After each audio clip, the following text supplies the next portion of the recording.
The Adventures of Sam Spade, Detective. Brought to you by Wild Root Cream Oil Hair Tonic, the non-alcoholic hair tonic that contains lanolin.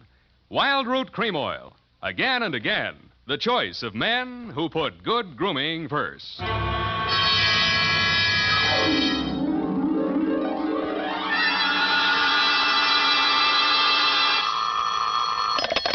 Spade Detective Agency.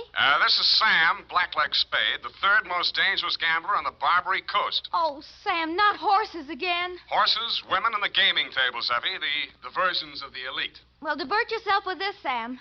The phone company has sent the pink notice. Uh-huh. Pay it no mind, sweetheart. We are healed. We have hit the cashier's cage, annexed the pot, broken the bank, and we're standing on velvet. Sam, are you sober? Definitely velvet. Warm, too. Sam, from where are you calling from? You're wrong, Effie. It's a drugstore. Stay where you are. I'll be right down to deal out my report on the hot 100 grand caper.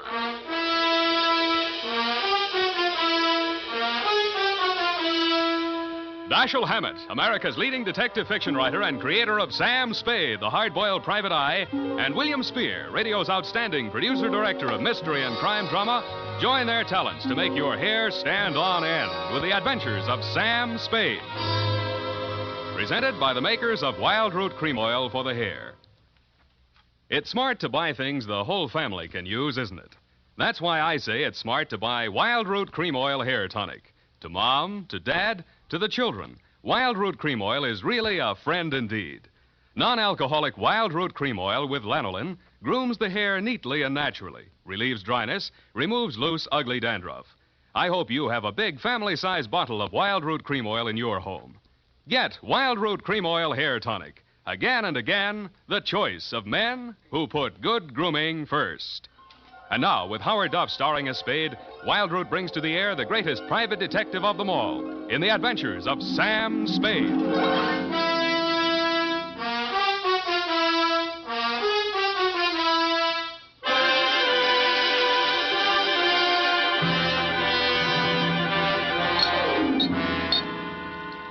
Date, September 19, 1948, to robbery detail, San Francisco Police. Attention, Sergeant Walsh.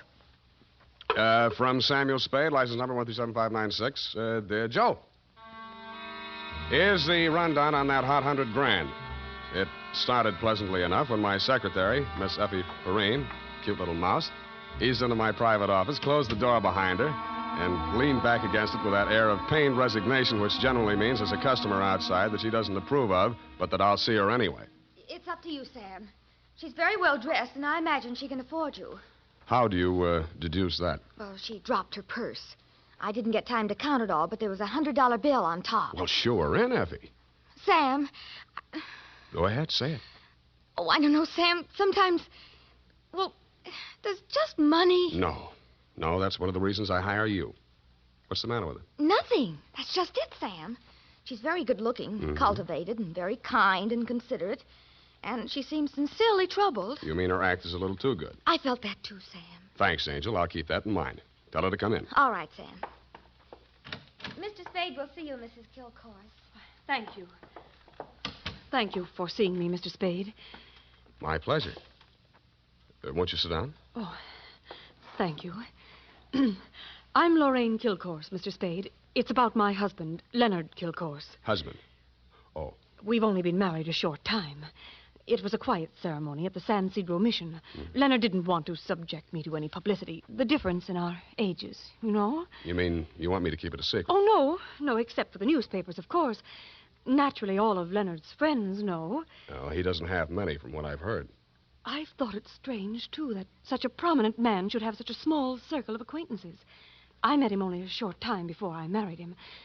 He's been very kind and absolutely devoted to me, and I suppose I should feel ashamed of myself for coming to you. But there are so many things about him that are mysterious that sometimes I can't seem to find my handkerchief. Here. Kleenex. Oh, I'm sorry. Thank you. I take it you're not a San Francisco girl. No, I met him at a dude ranch. Well, maybe I can clear up some of your mysteries for free. The reason your husband doesn't have many friends is because they keep dropping dead. I don't understand you. Forget it. He's a big public servant. He's built a lot of sidewalks. The streets of this city are paved with his good intentions. His name is on 1,000 manhole covers. If the names of his former business associates land on headstones, it's nothing to me. I got my own racket. Well, what? I think my husband is paying blackmail to someone. Uh-huh. And upon what do you base your suspicions, Mrs. Kay? It started about a month ago. He began withdrawing large sums from our joint account. First, it was 10,000, then 20,000, and last week, 50,000. Mm-hmm. And this morning, he closed out the balance of the account, $100,000.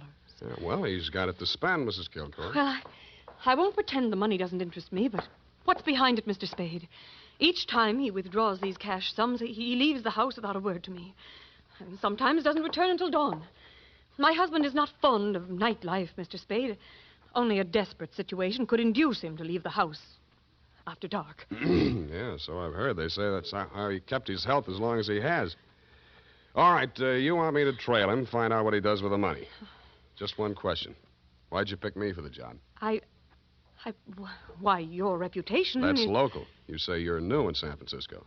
Well, I do read the local papers. Your picture was in only 2 weeks ago. Yeah, well, that caper didn't help my reputation. I like your looks. A nice, honest face. A man I could trust. Well, I don't buy that. And I'm sentimental, too. Your picture reminded me of someone who was very dear to me. My brother. Of course, you're nothing like him, really, but you do look alike. I suppose that sounds like a silly woman's reason for... Yeah. What's your address? Well, I have a little place of my own out on Divisadero. The Balboa Apartments near Normandy Terrace. Mm-hmm. You'd better keep in touch with me there. I don't want Leonard to know. The Kilcourse mansion is at 1316 Clarendon. 1316. Mm-hmm. He returns from his office around 6 in the evening. Do you have a car? No. I need one? Well, I don't know where he may go. Now, here are the keys to my car. It's parked in front of the main entrance, a gray Plymouth. He won't recognize the car. It's my brother's. Now, about your fee. $100 now. If I need more, I'll leave you know.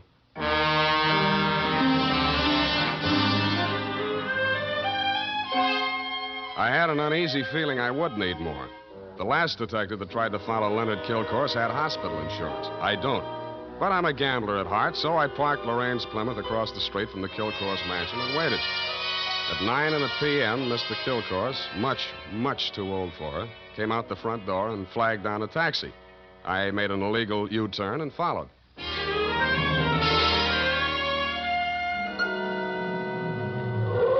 The trail ended across the Golden Gate Bridge in Marin County.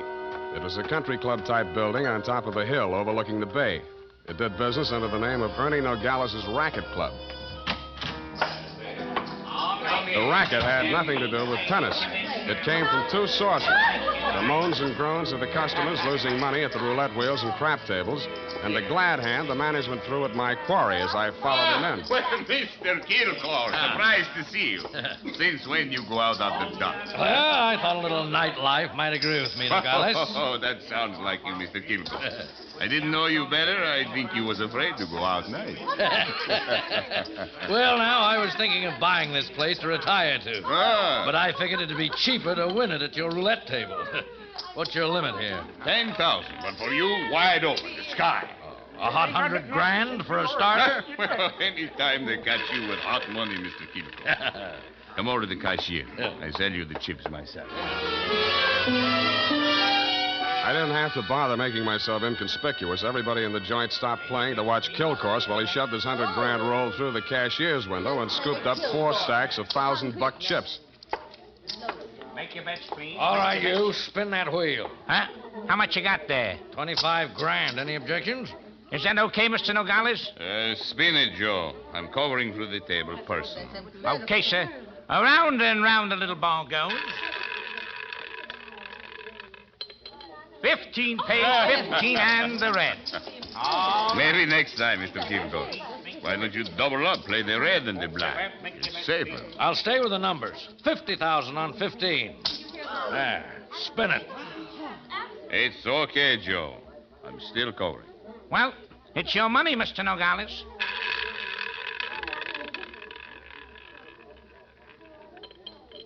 Number 4 pays. Number 4 and the red again. Well, 25 grand more on 15. Look, Mr. Kilcourse, go on, enjoy yourself. Take it off your income tax, but please spread them out a little there, those chips, huh? It looks bad for the house. What kind of a joint is this? Can't you cover the bets? Okay, Joe. He asked for it. Okay, sir.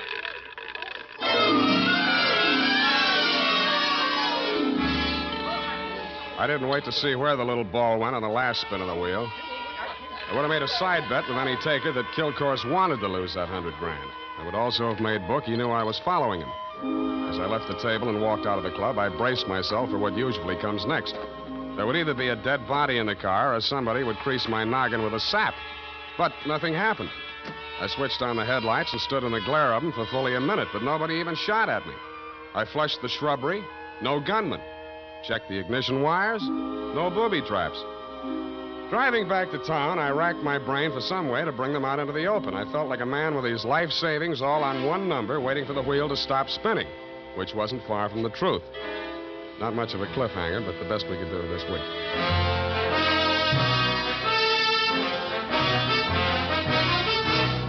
The makers of Wild Root Cream Oil are presenting the weekly Sunday adventure of Dashiell Hammett's famous private detective, Sam Spade.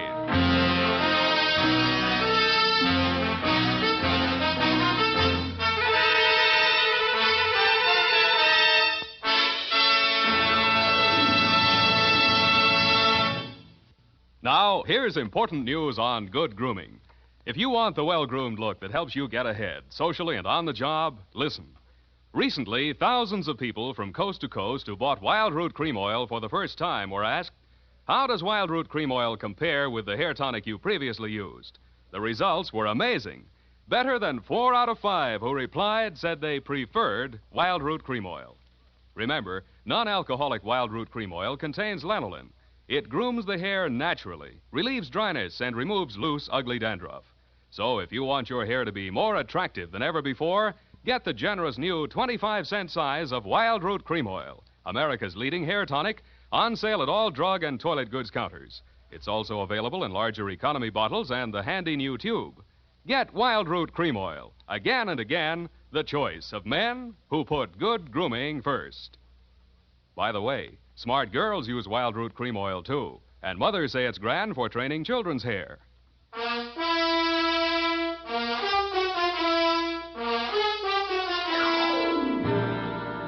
And now, back to the hot 100 grand caper. Tonight's adventure with Sam Spade.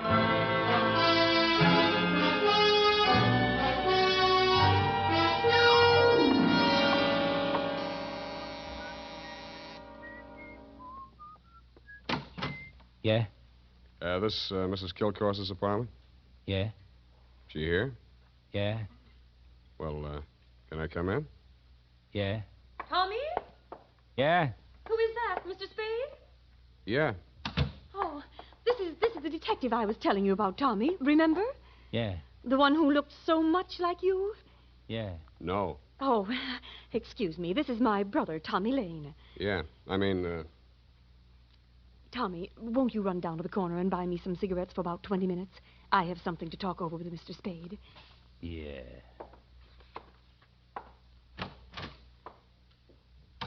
nice boy, your brother. Small vocabulary, but big feet. Well, he's shy. Now, what did you find out about my husband, Mr. Spade? He dropped 100 grand in a gambling joint. Ernie Nogales' racket club. You know it? No, but I know Ernie Nogales. I knew him in Reno before I met Leonard. He lost his license there for running a crooked wheel. The way Kilcourse was playing tonight, that wheel didn't have to be crooked. He was trying to lose that 100 grand. But why? Why would he do a thing like that? One of two reasons. Either he's paying off to Nogales or he's paying off to somebody else, and Nogales is the go-between. Well, I don't believe it. Ernie is a crooked gambler, but he doesn't touch blackmail. And your husband isn't stupid enough to drop 100 grand in 3 turns of a wheel. Anyway, I'm not tangled with him and or the Ernie Nogales mob for $100 of your money or anybody else's. Here, take it. Well, and here are your car keys. No, wait, please. You can't desert me now. Why not? Well, I haven't told you everything. I'd hoped I wouldn't have to. About your brother? How did you know? The only place you get a green suntan is in a pokey. Besides, he acts kind of stir-crazy. Spent a little time in solitary, didn't he? He won't talk about it. But that's it, Sam. That's why Leonard is paying that blackmail money to Nogales. You just said Nogales wouldn't touch blackmail. Any other corrections you'd like to make in your copy before we proceed? Yes. Well, I might as well tell you everything. Why not? I knew when I came to you this morning that my husband was paying this money to Nogales. I knew because I asked him to. You and Ernie Nogales are working together? I'm not that rotten. I didn't say you were, but you're a rotten liar. There's that much in your favor. But I'm telling the truth now, Sam. You must believe me. Everything that has happened is my fault. I persuaded Nogales to give my brother a job in his place in Reno. Mm-hmm. They quarreled, and when he got closed down, he blamed Tommy. He swore he'd kill him when he got out of prison. That's why I begged my husband to pay him to save Tommy's life. Who did rat on Nogales about that crooked wheel in Reno? I did. That's why I feel responsible. Leonard is so fine, so generous. But I can't let him go on paying for my mistake. Yeah, like you said, he's going to run out of money. Look at me, Sam. Do I look like the kind of a woman to whom money means everything in the world? No, but you're looking at me, not at Kilcourse. You're laughing at me. Oh, I know what you think. Perhaps I did make a mistake in marrying Leonard, but he was so kind, so considerate. Like my father. Everybody reminds you of your relatives. You don't believe my story? Well, since you asked. Well, all right, then. Here's the truth. I'm really Jack the Ripper's granddaughter. My parents were terribly wealthy. I harpooned my mother in her Beverly Hills swimming pool, set fire to my father with a $50,000 negotiable bond, and eloped with John Wilkes Booth. That brings us up to 1865. Shall I go on? Don't stop. It's great. Oh, get out of here. Get out of here and leave me alone. After you've told me all your secrets, I'm not that rotten. You won't help me. You never intended to. Why go on torturing me? Oh, now, stop that. Please, please. I believe you. I believe all your stories. Now, what is my next smart move? Sam, the only way to stop Ernie Nogales is to prove that he's running a crooked wheel. And then he'd pay back all that blackmail money, and he wouldn't dare lay a hand on Tommy. Well, it's going to be hard to prove and expensive. I'll have to lose a little on that wheel before I can figure the way it's rigged. How much can you invest? Well, I have about $1,000 of my own. With you? Yes. Here, you take it. Smells nice. Sam. Yeah? Sam, after all this is over, and after I've put things to right with Leonard, I should have told him before this, but I owed him so much. Oh, Sam, I'm so glad it's you. Yeah. Me too, Angel. Go now, darling, before I beg you not to. What time does that joint close? Well, it runs all night, I think. Good. Let's stay up late and raid the icebox.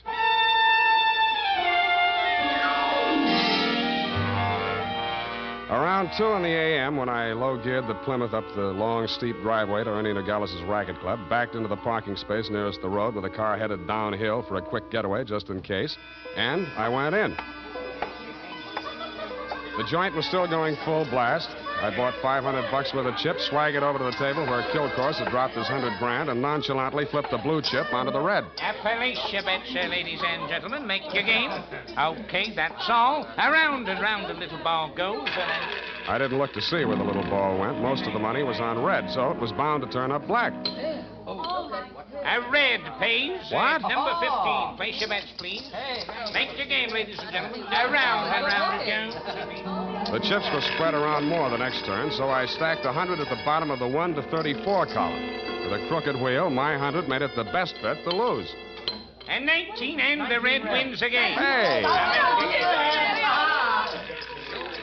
I plunked 500 down on number 5 and raked in 17,500. I left my original bet on the table. When the little ball fell into the pocket, I was $35,000 to the good from my point of view, but not from my clients. I doubled my bet and looked apprehensively around. There were no surly characters edging up behind me. In fact, the only surly character in sight was Ernie Nogales, and he looked happy. That didn't make much sense.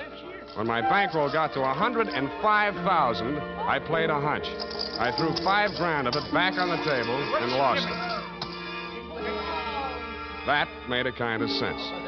I cashed in the rest of my chips and squeezed the $100,000 U.S. currency into my inside pocket. If anybody aimed for my heart, it was thick enough to stop the slug, which was some comfort.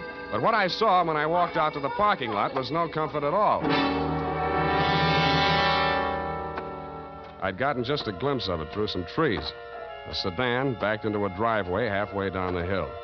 It was blacked out except for 5 glowing cigar ends that showed through the windows. I could think of only one reason for 5 cigar smokers to be parked in that particular spot at that particular moment. The Plymouth was where I had parked it, pointing straight down the hill. I slammed the door but didn't get in. Then I listened. The car down the hill was getting ready, too. I cracked the door of the Plymouth wide enough to get my arm inside and pressed the starter with the heel of my hand. I switched on the lights, pushed the clutch with my left hand, used my right to shift it into low. Then I pulled the hand throttle out all the way and let it go.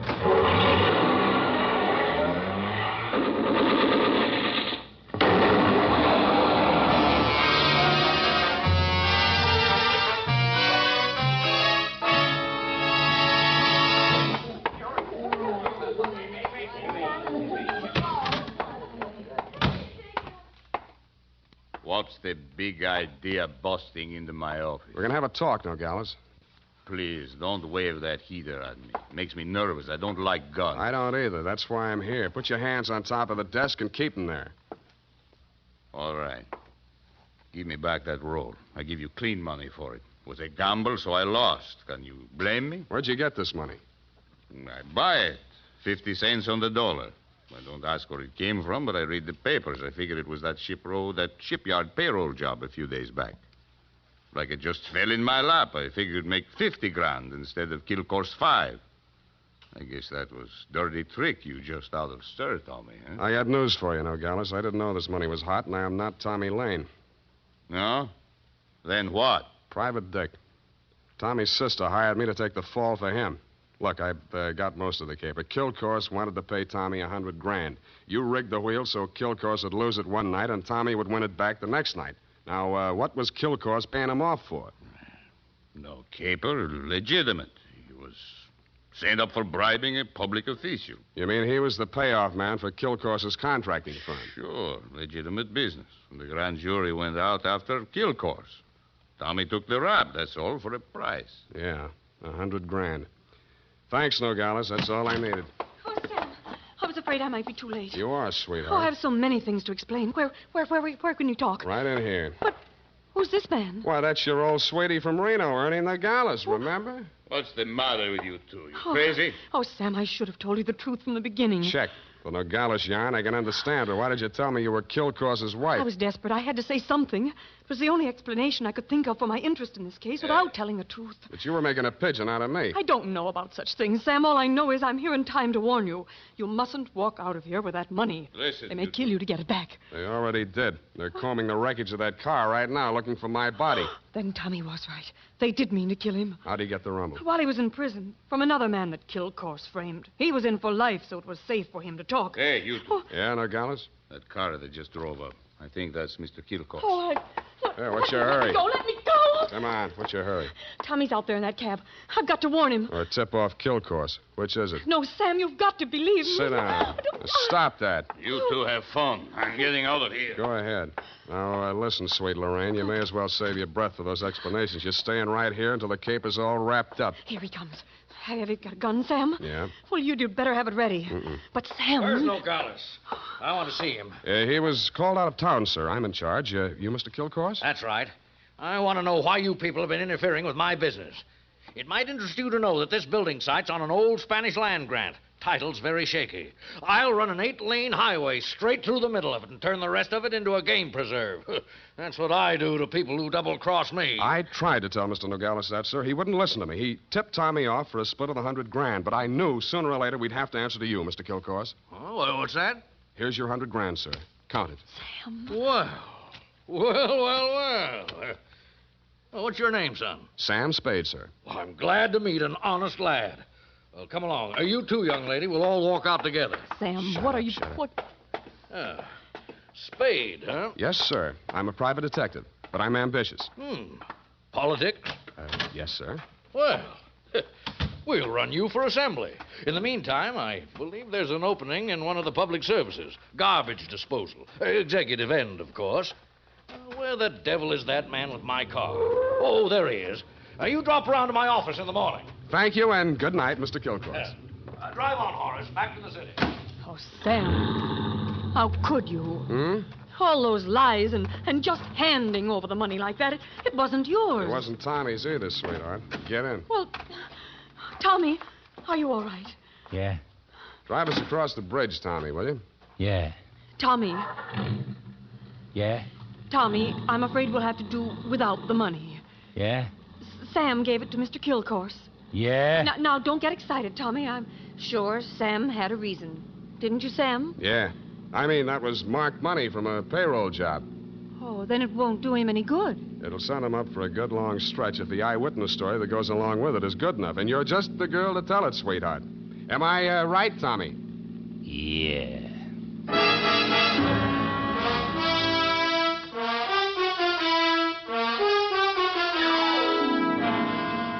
Period. End of report. Already? But Sam. Yeah? What happened? Who were the 5 men in the car, the ones who shot at that Plymouth in the mistaken belief that you were in it? Their names are of little account, Effie. Suffice it to say that Kilcourse pointed his pudgy finger at them in the hopes of keeping the charge of attempted murder out of his indictment. But I was too clever. I identified them. But, Sam, you didn't see anything but their cigars glowing in the darkness. Have you never heard of Sherlock Holmes' monograph on the 49 varieties of tobacco ash, you fool? Oh, but, Sam, Sherlock Holmes is only the segment of someone's imagination. He's a fictional detective. Well? You mean... Oh, Sam, you're tired. Yes, I am. It's affected your mind, winning all that money. Now, you just sit here and rest.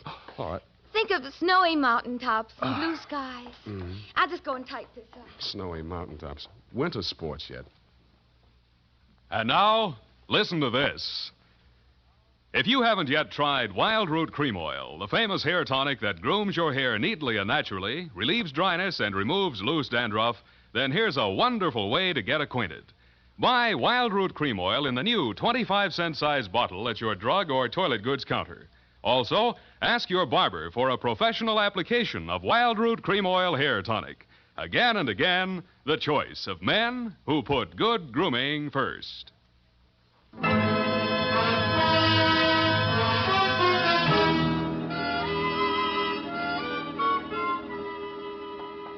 Well, here it is, Sam. And not that it made any difference, but how did you guess that she wasn't Mrs. Kilcourse? Simple. Kilcourse didn't recognize her. But, Sam, that was after you denounced her. I did no such thing. From the report, Sam, in black and white. Quote, why did you tell me you were Kilcourse's wife? Unquote. At that point, you assumed that she was not Mrs. Leonard Kilcourse. I did not. I merely wondered why she had told me. Well, with all the lies she told, you might have assumed anything she said was totally devoid of truth. And I did, sweetheart. I did. Oh, well, that's a relief. I was afraid for a while she'd taken you in. What's that got to do with the truth? Good night, Sam. Good night, sweetheart.